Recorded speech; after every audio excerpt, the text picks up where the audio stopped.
Is green tea a poison? A new law, entitled the Sale of Food and Drugs Act, goes into force in England next New Year's Day.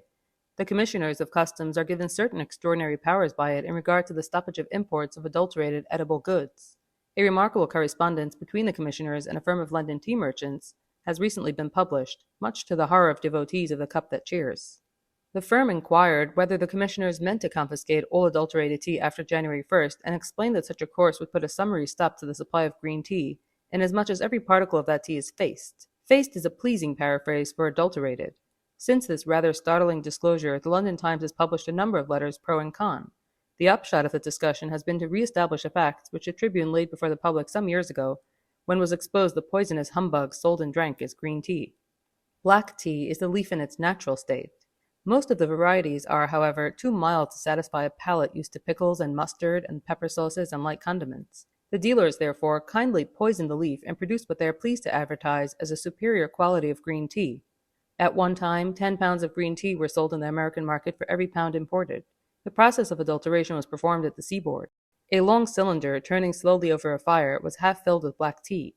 Then handfuls of turmeric, indigo, and other poisonous matter were thrown in. After the whole had been cooked together, the stuff came out as green tea. Each leaf was perhaps coated with copper. Since then, Chinese cheap labor has supplanted Caucasian cunning. The change, however, is a bad one for the consumer.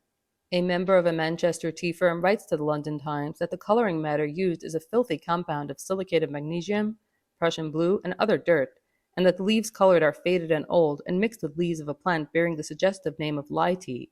The lye tea, we may add, flourishes in New Jersey and is carefully cultivated there. It is not difficult to surmise why. There is such a thing as pure green tea, but it is much weaker than the artificial stuff and has to be prepared by a process of drying that is long and costly. It is rarely exported from China. Recent reformers have argued that excessive tea drinking does as much harm to women as excessive consumption of alcohol does to men.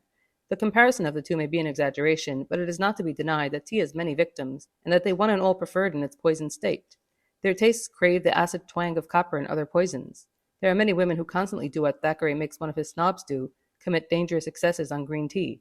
She who is wise and wants to be healthy will find the abjuration of striped stockings, green wallpaper, and green tea more efficacious than getting up with the sun.